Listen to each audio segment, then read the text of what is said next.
all my podcast partners out there. It's time again for your Texas Real Estate and Finance Real Estate Market Update. I'm your friendly neighborhood mortgage banker, Mike Mills, coming to you from the heart of Dallas-Fort Worth. Now, I know I'm fashionably late this week, but blame it on the holiday hangover, I guess. But don't worry, I'm here to give you your lowdown on the last week of 2023. But hey, since it's been a bit of a snoozer in the real estate world this week, let's switch things up a bit. In today's episode, I've got a little treat for all of y'all. We're going to dive into 5 episode highlights from interviews that we did earlier this year. You know, those hidden gems that you might have missed somewhere along the way. These snippets are like tiny little treasure chests filled with nuggets of wisdom to help you dominate your real estate game in 2024. We're going to be talking about the importance of self-care for all you hardworking agents out there, a sneaky little marketing trick to reel in more clients next year, insights into those special loan programs for your buyers, a secret sauce for finding deals in a high price market, and of course, how to get your business ready for 2024 because change seems likely with all the fun stuff happening in our industry as of late. I really hope you enjoy these bite-sized nuggets of knowledge and get a taste of the incredible guests that we served up in 2023. And if you find these helpful, you know the drill. Go back and listen to the full episode. Our guests drop some real wisdom on us in these episodes, and this is just a taste. So sit back, relax, and let's get the show on the road. All right, let's dive into our first little wisdom nugget.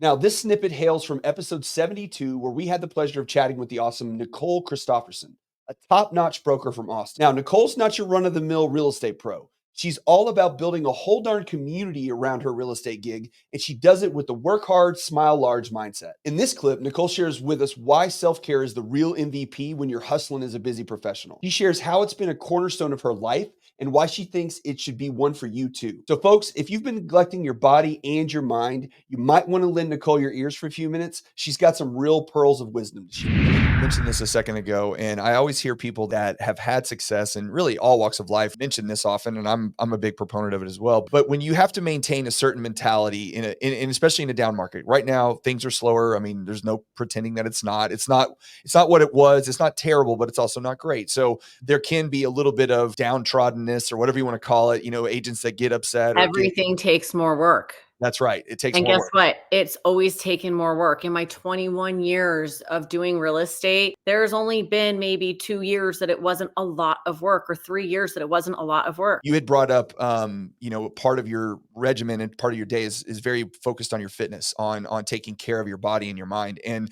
I think people lose track of that often when, we feel like, well, I got to work.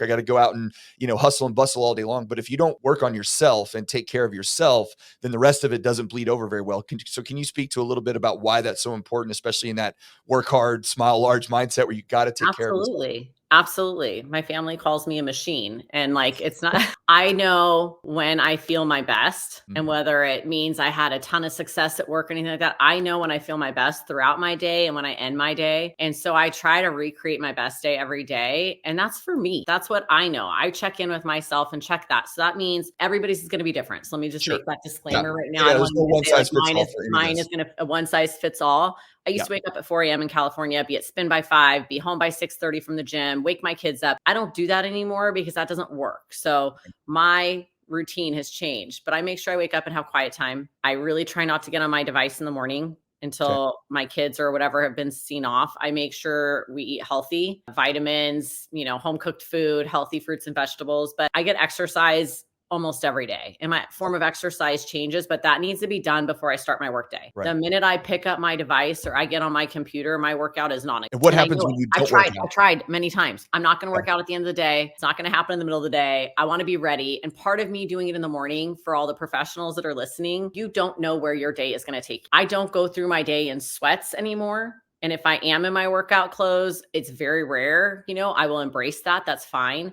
But I get ready every day, not to the nines, to how I feel comfortable. So that something calls upon me, or I have an opportunity to meet somebody or go somewhere or do something or be on camera with somebody and learn and grow. Right. And then it sets up my tone for how I operate my business every day and how I run my daily routine. So that's like the physical, whatever. But then I also have a daily, weekly, monthly routine of what I check through every morning. I check my email. I check my calendar. I check the MLS. I check our marketing calendar. I read the news, a couple of news things, and that gets shorter and shorter every single day until I revamp it and build it up. But it should take less than an hour. So now I'm hitting all my cues and I'm starting my day with a clear mind and a prioritized list of what I need to do and who I need to call. And I'm ready and I'm way more efficient. The days I scramble and don't hit that, I'm scrambling all day. Well, I've had a couple conversations with different people about this. And, what I've found as a general theme is that, you don't appreciate the physical exertion and the mental clarity that you get from it until you don't do it. And then, or you do it for a long period of time and then True. you fall off the True. bike, which everybody does. Nobody's perfect. We're all going to work out And and then not, whatever. there's weeks that you're tired or your body tells you don't need it. And then you do something else. You read a book instead. You find another form of peace and calmness for yourself because it's really a mental reset. All right, now moving on to clip number 2. And let me tell you, this one is a real mind blower. It's from one of my personal favorites in 2023, episode number 34, featuring the incredible Cassie Spears. If you haven't had the pleasure of tuning in yet, you are seriously missing out. Cassie is the real deal. She's been on the grind since she was 18 years old, and now she's the undisputed champ in her market. This gal invests more in coaching every year than most agents even make. And in this clip, she imparts on us how she leveraged Google reviews to snatch up even greater market share. Trust me, if you're looking for marketing tips for your real estate business, Cassie's got the playbook. We're going into 5th gear. Hang on, buddy. She Put your gets seatbelt on. But it was, I just wanted to be the very, very best. And I knew that I needed to market then. And you don't learn marketing now. So I think where a lot of agents are failing, especially like the people that in their class, they're all taking these vigorous notes because they weren't doing it last year. They weren't spending the time. And I was I literally immersed myself in marketing and what makes the consumer do something and how do you show up and what's branding and client avatar, like all the things I know about the back of my hand. Yeah. And what's really cool too with my one coaching program is now I'm a mentor in it. So I get to help agents. So I spoke on stage a couple times last year and I've taught other agents. This is where you come from abundance mindset, not scarcity. And I taught them how to do a Google review funnel. So what I did was I spent the whole year of 2021. So I didn't have a Google presence on reviews, like a Google My Business or anything like that. So I spent all of 2021 nurturing my past clients. Okay. I would drop off things on their door. I would send them postcards with a QR code that took them directly to leave a review. I had contests and things like that. So at the end of the year, I had 100 5-star reviews on Google. That was what made my ads perform so much better because not only am I paying, so Google likes for you to pay, but you're legitimate. Number 2, I'm legitimate. Yeah. And then number 3, I'm actually talking about the topics that people are actually searching on my website. Right. So it just made me stand out. Now, last year, a lot of agents in the area started doing like local service ads and stuff like that. So the amount of leads that were coming in came down, but it doesn't matter because the ones that call me, they're ready to do business with me. Yes. Like they're like, here's my keys, or here, I want you to do property management. And especially, I was kind of scared to even have an online presence owning a property management company because you cannot imagine how hard it is to keep all those tenants happy. Oh, I'm sure. So I was almost like a secret agent, like, oh my gosh, they're going to get somebody's water heater to get fixed and they're going to go give me a 1-star review. So what happened is 2 months into this funnel, we took over a property. We didn't know it was a problematic tenant. They forgot to tell us that part. So we sent this whole welcome to this is how we do things. Blah, blah. He went and gave me a 1-star review. Never had a conversation with the guy. So then we turned it around and I put my whole team in like a jail cell. And then I was like, oh my gosh, we're in 1-star jail. And the only way to get out of 1-star jail is if you guys leave us. That postcard got us 20 reviews. Wow. They were like, what? She's great. And you they truly made lemonade out of lemons. And we did. And we did that a couple times. So, because Google Math isn't math. So I think we have like 188 reviews and we have 6 1-star and they're tenants. Like we have a tenant that allegedly burned down the house or burned down the kitchen after being evicted, and he went in and wrote us 2 reviews, so that's fun. And so we've been trying to fight that with Google, but so we have a 4.8. So at first I was like, when I had the 5, I was like, I cannot, I need this 5-star review forever. Once I dropped to like 4.9, it makes you more relevant. Yeah. Because people have hired us because of how we respond to those 1 stars. Yeah. Like we'll have people we're like, we don't even know who you are. We've checked our database and we don't show your name. We've checked our call logs. We've checked we don't know who you are. And a lot of times those people will go in and delete those. Right. They'll just take them out. Whew, man, I feel like I just ran a marathon with you there. That's Welcome impressive. To me in my head. Yes. No, But the cool thing is I teach other agents how to do it. Yeah. Like I teach them like, hey, you do this and it's helped. Like it's tremendously helped other people. And that that's fulfilling for me. Because All right, moving on. Have you ever found yourself scratching your head over all those special loan products flooding the market right now? Well, don't fret. My good friend and colleague Jen Gottio came to the rescue in episode number 42. In this episode, Jen cuts through the noise and helps us separate fact from fiction when it comes to all those flashy loan offerings you see plastered everywhere these days. So, if you're in the business and want to get the inside scoop on these loan options, Jen's got you covered. Yes. So there's always rules. Yes. Always rules. Okay. So like for majority of these programs, it's if it sounds too good to be true, where you only got to put $100 down on a house and you buy a house for $100. Yes, it is. That program does exist. Yes. But Uncle Sam's going to get his money Yes. one way or another. If you're Yes. going to ask, so let's talk about the Power Five real fast. Okay. I call them the Power Five. My daughter plays softball, so we talk about Power Five, right? So I talk about Power Five. So you have the five, which is VA, right? You can get a VA loan. That's for our veterans. You can get an FHA loan backed by HUD, Yep. right? USDA, our rural development. Mhm. And then you have Fannie and Freddie, Right. which Conventional is, loans. yes, conventional loans, Yep. but they're two different agencies. So we separate them out. So that's our Power Five. So a lot of these programs fall underneath one of those five of the Power Fives. Where's the first time home buyer loan? There isn't one. What? There's not really a first time. What? People ask me this all the time. What do you mean? What's the first time home buyer loan? What are you talking about? I'm so confused. There's not a true first time home buyer loan. I know. Sorry. There are programs Being that petty. there are programs that might require you to be Not have owned a home in the last not 3 have years. owned a home in the last 3 years, but not technically a first time home buyer program. They're Like really- conventional Fannie and Freddie have an option where you can put down 3% Yes. instead of 5% Yes, if you have not owned a home in the last 3 years. that's right. That's perfectly allowed. But you do have to take a first time home buyer course, Yes, which is like, what are they, like $75 nowadays? yeah, some of them are. I mean, even that's not cheaper that or big of a free. deal. Like Yeah. a small little thing that you have to do. And I think they're pretty quick. Take like 20 minutes or something. Yeah. They're not very hard. But that is technically a first time home buyer loan, but it's a conventional loan that still has all the conventional rules. All the conventional rules. There's no incentives involved in it whatsoever. You just no. put down a little less money because they're Yes. trying to be like, okay, That's all it is. And then so like let's talk about your FHA. So your HUD. Remember, this is the government. So it's Yes. backed by HUD. Okay. But let me clarify something on that too, because this happens more with VA, which we'll get to in a second. But people will say, well, FHA says this or VA says that. Okay, no loan goes to FHA or to VA in the process of doing the loan. Okay, the loan is with the bank, with the underwriters and the staff that is doing the loan to FHA guidelines. Okay, Yes. the government, the VA and the FHA are not issuing loans.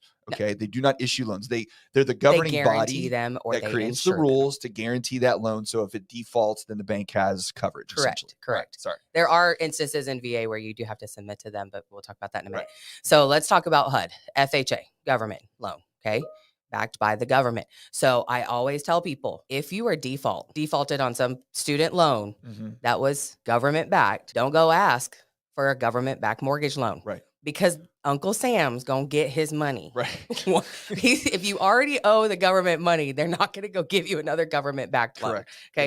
Yes. But there are programs, they're not programs per se, they're just different subsections, if you will, Yeah. of the master FHA loan. Yes. So there's options within the FHA loan, Yes. but that's all it is. It's just add-ons. If you want to think of it like a menu, they're just a la carte sides that you can add Yes. to the main loan. That's all it is. The other special programs that get brought up, and it does fall into the category. This is one of these first time home buyer loan that gets put into that category often, but it's down payment assistance. Okay. Oh yeah. Yes. And that is a program. So talk a little bit about down payment assistance. You will get money, Yes. but it will come at a cost. Correct. Down payment assistance, it is great. Remember, as originators like yourself, you put the programs in front of somebody who's going to be the best option for them. Right. So somebody who might not have a lot of capital and really wants to own a home and they really don't care about the interest rate, they just want to own a home for them and their family. Great programs. Down payment assistance might be the route to go. You get the cash, but you're going to have caveats. A lot of down payment assistance programs require you to live in the home anywhere between 3 to 10 years. Yes. Otherwise, you got to pay back every penny that they gave you. Yes. And 9 times out of 10, you're going to have a much higher rate Correct. than what your standard is. Because Yes. again, they're going to give you the money, but it's going to come at a cost and they're going to get it one way or another, whether it be in the interest rate that they're going to charge you, because nobody dictates that rate but No. them for No. down payment assistance. So it's not like, we could go play with it or anything like that. There's nothing I can do. You can't even buy it down a lot of times. But majority of these other down payment assistance programs, they have caveats. What they do is they slap a second. Okay. So all that means is on your home when you own it. They'll put something on title, similar to car title, let's say if you have a loan. So on a house, they'll slap a little soft second lien on the side. Yep. That basically says if you try to go do something within the time frame that's you're allotted, that you're required to live in that home, you have to pay back every bit of that. Yes. Every bit. Right. There's no proration. It's Nope. if you refinance it or sell it, you're paying it back. And each down payment assistance program has different rules. Yes. So, and we have to follow each of those rules. Now, they all start, again, one of the Power Fives. It's either going to be a conventional loan or an FHA loan or a VA loan or a USDA loan. One of those four, it will be one of those four. So you still have to follow those rules, and then you have to add on the down payment assistance rules on top of that. And most of them have credit requirements. So you have to have a minimum credit score to qualify. Most of them have income limits, which means that you can't make too much money to qualify for this. They don't want somebody who makes $500,000 a year, able to go in there and get this money from the government or from the localities, mostly municipals. I say government, but it's state and local governments. It's not the federal government that's giving this money.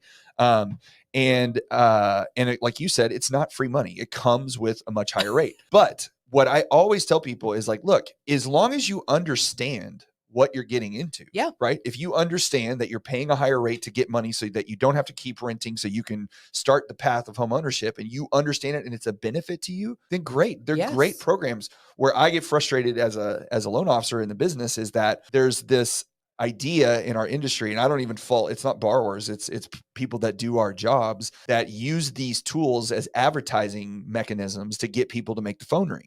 Oh yeah. Because then they get in and then you're like, oh yeah, you don't qualify for that. Right. And it's sold as this magic pill that's going to make you be able to buy a house with no money, with no, unfortunately, like I probably would do better if I did more of that. I just can't bring myself to do it, because I just want to be upfront with people. I want to be like, look, these things exist and they are helpful. And sometimes, like with the CRA programs, we have some in certain areas, Houston, Louisiana. Yeah. We don't have any locally here in DFW right now. Till maybe after the census. The census happens. But those type of things, they all come with catches, and there's no such thing as free money. There's no such thing as this, perfect program with you. If you have poor credit and you have no assets, and that you're going to be able to get into a loan.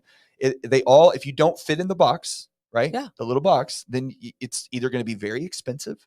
Yeah. You're going to have a really high rate, require a lot of cash, or you're not going to be able to dive into clip number 4. And this one's a real gem. Our regular contributor, Conrad Jackson, had some golden advice for all you savvy investors out there. Even in a market where prices are soaring, he's got the inside scoop on where to find the best deals in the market. And Conrad's no small player. He's deep into single family and multifamily projects, and he's even a neighborhood developer. This guy's been dishing out knowledge like candy over the last year. And this little tidbit is just a taste of what his brain is holding on to. If you want more from Conrad's wisdom, you can catch him on episode 65, 39, 25, 10, and 2. Trust me, he's a big contributor to the podcast. Real estate's obviously very hyper-local, and every area is a little different. For sure. So if you were looking for a deal right now as a fix and flip or even as a rental, are you looking in McKinney? Or are you looking in, like, what would be an area that you would look that's either maybe undervalued? You don't have to give specific areas, but just like if you're the investor, are you going to the high traffic areas and paying more? Or are you going to a lower traffic area and trying to find a deal? Where are you looking? That depends on your tolerance for risk as the individual. Every individual is different. My tolerance for risk is pretty low. And I'm a creature of habit, like most investors, especially newer investors. You're going to probably start somewhere geographically close to where you already sell or live life or live or whatever. So I always recommend people to start where they're comfortable. If you're going into this for a rental and you're a newer investor, then you're going to want to look at places that have a great working class community with public transportation, high visibility, in areas that typically have a lot of rental units, because you know that there's a lot of data there that's going to allow you to be able to rent your unit out when you find one in that area. Right. Going into the specialty markets requires a lot more legwork and a lot more risk. So unless you're from that area or you're familiar with that area, I would recommend staying what you are in the areas that you're familiar with. Do where you're comfortable. Go where you're comfortable. And there's still deals can be found. Absolutely. Yeah. Absolutely. Yeah. And if you're not finding the right deal for yourself, you're not looking at enough deals per day. Gotcha. That's just it. And where would you go to look for deals? Like where are you looking? Where's the places you're checking out? Everywhere. You're just driving in the car. Driving in the car and looking at houses that are boarded up or overgrown grass, or seeing these for sale by owner deals, or seeing these you know, there's a lot of trash and stuff on the yard, and there's like people are setting their stuff out, you know, finding these properties that have notices of the water being shut off or taped or tagged or whatever, you know, we call it driving for dollars, looking for signs that say we'll buy houses, because they also sell houses because they bought so many houses, you know, doing things like that, you know, are going to actually making sure that when you see neighborhoods popping up, brand new neighborhoods popping up, and you're seeing for rent signs out there, calling those for rent signs and asking the owner if they're going to sell the property if they can't rent it. Would they be interested in selling it to you? Never know till you ask, right? You never know till you ask. So there's a lot of places that you can go to find out information. The tax foreclosure lists, you know, they put them out on the county's websites or on the attorney's websites who handle the foreclosures. You can just Google it. Who handles Tarrant County's foreclosures, auctions? And boom, it'll give you the attorney's name. And you go to their website and they list every single county on that attorney's website that they handle. And you can pull up the list for that month and see what properties are going to come up for sale in the auctions. There's a lot of free things that you can do to find properties for sale. You just got to look. Or just ask. Yeah. We're on social media every single day. We're looking for properties. And most of us don't put on social media that we're looking for properties. Right. It's so weird. Just ask the question. Yeah. We'll literally go to Facebook and go to Marketplace and just start thumbing through and saying, I like this one, I like that one, as opposed to putting a message out, which will go to 1,000 people that look at your messages and say, does anybody have a deal?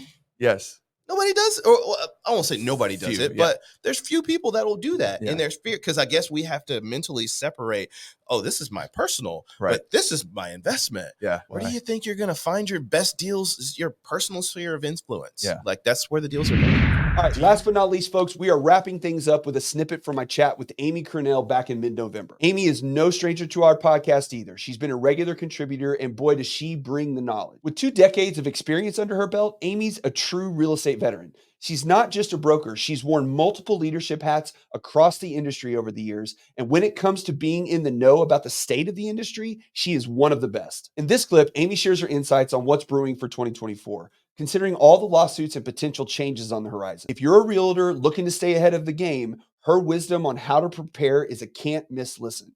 I encourage you to check out the full episode for more insight into what's coming our way in 2024. It sounds like we don't have a lot of answers. That's what it sounds like. It sounds like we have so many more questions and not a bunch of answers. And unfortunately, that's not where anybody wants to be, but we're in this situation where it's just what it is, right? I mean, there isn't I think it is what it is. And I think we can be forward looking as business owners and start, playing out like, well, if this happens, then this, and if this happens, then this, and maybe I want to make some of those changes now. And then I want to do this. And then I want to, so I think there's going to be some of that happening.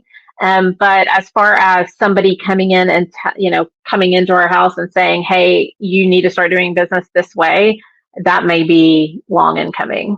Oh, wow. What would you tell agents that are planning for 2024 as far as like, not just with this, but also with where the market's headed, as far as like, hey, how are you planning your business and what kind of income can you expect to make? And, because that's really what it all boils down to is like, I think a lot of agents are asking themselves right now, am I going to continue to be a realtor or do I need to go find, another profession, unfortunately? And that's, we've already had a bunch leave and, I think it's a question they're asking themselves. So, you got to plan for it and know what's coming.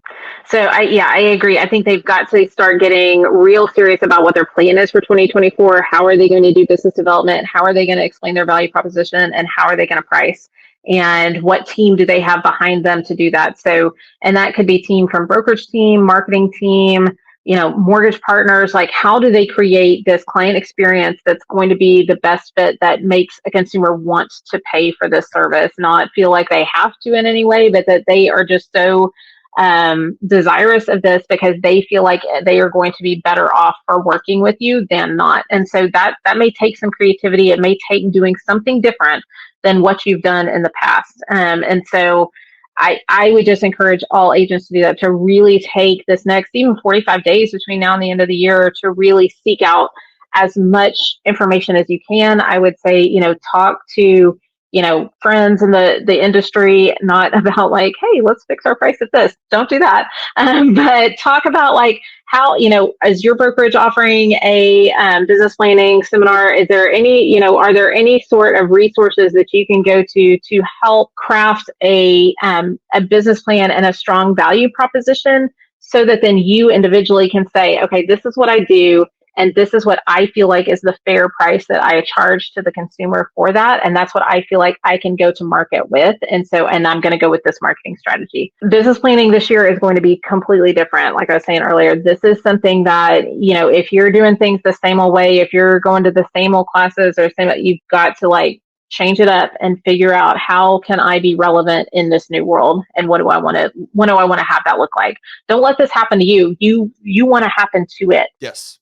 Yeah, those that are proactive will have the success that they're looking for, and those that are waiting to see what's going to happen or not. And that's why you have to be thinking about this stuff. You can't just stick your head in the sand and pretend like it's not happening. And there are going to be a lot of people that are going to take, some of the guidance that we've gotten from our partners forever. I mean, then they are saying, hey, it's just business as usual right now. You don't have to change. That's real easy just to say, yeah, I'm not going to change. Everything's going to be okay. And it may be, you could stay on that path, and it could be that the Department of Justice or the president or somebody comes in and says, hey, home ownership is so important. We are not changing anything with realtors. This is exactly how it's going to stay.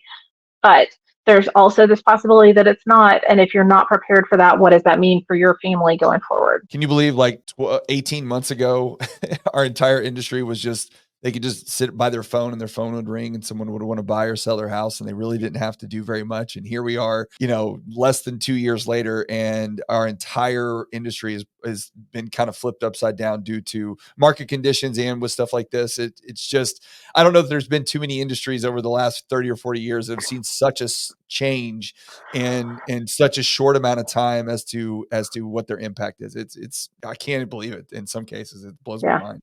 Change creates opportunity, though. So there's going to be a lot of cool opportunities in this market. And so if you just leave, you're not part of the party, there's going to be stuff to do. It's just a matter of how do we do it and how do we do it well.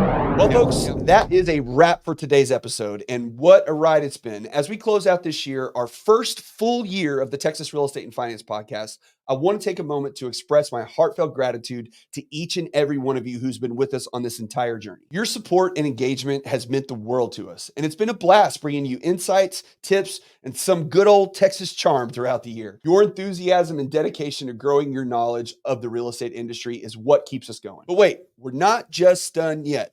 We've got one more fantastic episode coming your way this Friday. We're rolling out the red carpet to welcome Chelsea Gardner, a marketing professional and an absolute wizard when it comes to crafting prompts to supercharge AI for realtors in 2024. You won't want to miss this one. It is going to be a game changer. So here's the deal, folks. Keep spreading the word, invite your fellow realtors to join our ever-growing community, and let's make 2024 the best year yet. Stay tuned, stay engaged, and stay awesome, because we're here to support you on your journey to real estate success. So thank you once again for being a part of the Texas Real Estate and Finance Podcast community. Until next time, this is Mike Mills signing off, saying, be great humans, stay tuned, and stay inspired. We'll see you next time.